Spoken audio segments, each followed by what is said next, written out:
کاندیدێکی کۆمەڵی ئیسلامی کوردستان لە شاری هەولێر بەڵێن دەدات ئەگەر بۆ ئەنجومەنی نوێنەرانی عێراق سەرکەوت ئەوا لە سەدا 20 موچەکەی بەسەر یەتیمان و کەم دەرامەتاندا بەش بکات. قومریە بەرزنجی کاندیدی ژمارە 4 لە لیستی 104 کۆمەڵی ئیسلامی لە میانەی دیدارێکی لەگەڵ ڕێکخراوی سۆمای چاوان ڕایگەیاند لە ئەگەری سەرکەوتنیدا لە سەدا 20 موچەکەی بە شێوەی مانگانە بۆ منداڵانی بێباوک تەرخان دەکات. بەڵێنمان داوە کە هاوکارتان بین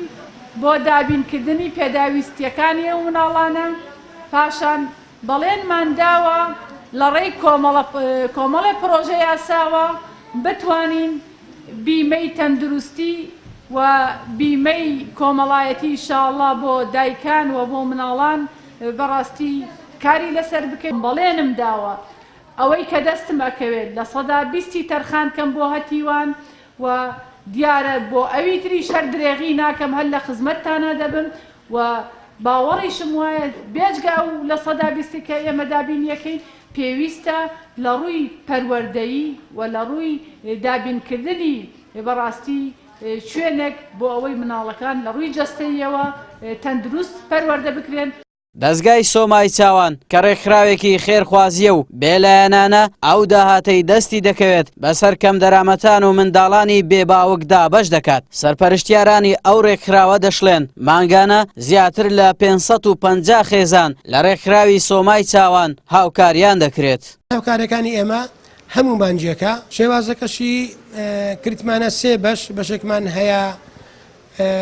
عایلەی زۆر فەقیرن خانوویان بەکرێیە دەرامەدیان زۆر کەمە عایلەکیمان هەیە زۆرەشکەمان مامناوەندینە زۆرەکەشمان هەیە وەزیان باشە یعنی بەس پارەکان بەش ناکاتن. هاوکارەکانی ئێمە لە 50,000 بیگرە هەتا دەکاتە 2 وەرەقەی لیژنەمان هەیە دەڕاتە ماڵەکان بزانین نەخستانی چییە سەلاجەی نەخستان بیتن فەرشی نەخستان بی هاوینە مبەردەی نەخستان بیتن ناویان دەنووسین لە کاتێک دەکە خێرخوازان ئەو شتانیان بۆ هیناین ئێمە بە خۆمان دەزانین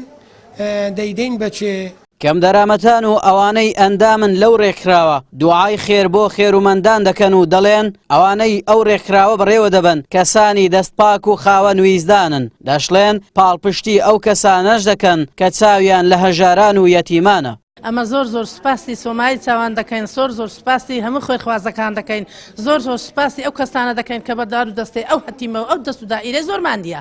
ئەمە مەمنونی هەر هەمووتانین خوا خێرتان بنووسین ئینشاءڵڵا ئەو پاداشتە لە بەهەشتێ دەدرێتەوە ئینگۆ ئی هەمووان هێگە لە باش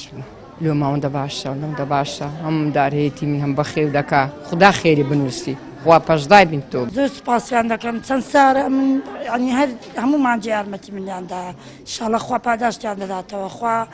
چی مرازیانە حاصل دەکا زۆر مەمنونیانە مەڵایی تا ئێستا هیچ گلەیم لیان نەبووە زۆر خێرخوازی ناو هەولێریش سوپاسیان دەکەین کە یارمەتیوان دەدەن ئێوانش یارمەتیمە دەدەن تقریبا 2005-6 هەر یارمەتیمەیاندا هەتا ئێستا هیچ گلەیشم لیان نەبووە هەمووی وەچیەک ینی چیان لە هاتبی دایکیانەمە. کۆمەڵی ئیسلامی کوردستان لەگەڵ دروستبوونیدا کۆمەڵێک ڕێکخراوی خێرخوازی دامەزراند کە زۆربیان لەلایەن کەسانی دەستپاک و دادپەروەر بەڕێوە دەبرێن هەمیشە لە ڕێی خێرخوازانیشەوە هاوکاریەکان بەسەر هەژاران و کەم دەرامەتاندا بەش دەکەن هەر بۆیە هەمیشە کۆمەڵی ئیسلامی بە خەمخۆری ڕاستەقینەی هەژاران ناسراوە و کاندیدانیش بەڵێن دەدەن لە کاتی سەرکەوتنیان ببنە بەرگری کاری بەهێزی یەتیمان و کەم دەرامەتان کە حکوومەت و دەسەڵات پشتگوێ خستوون. ئاراس عەزیز کەناڵی پێام هەولێر.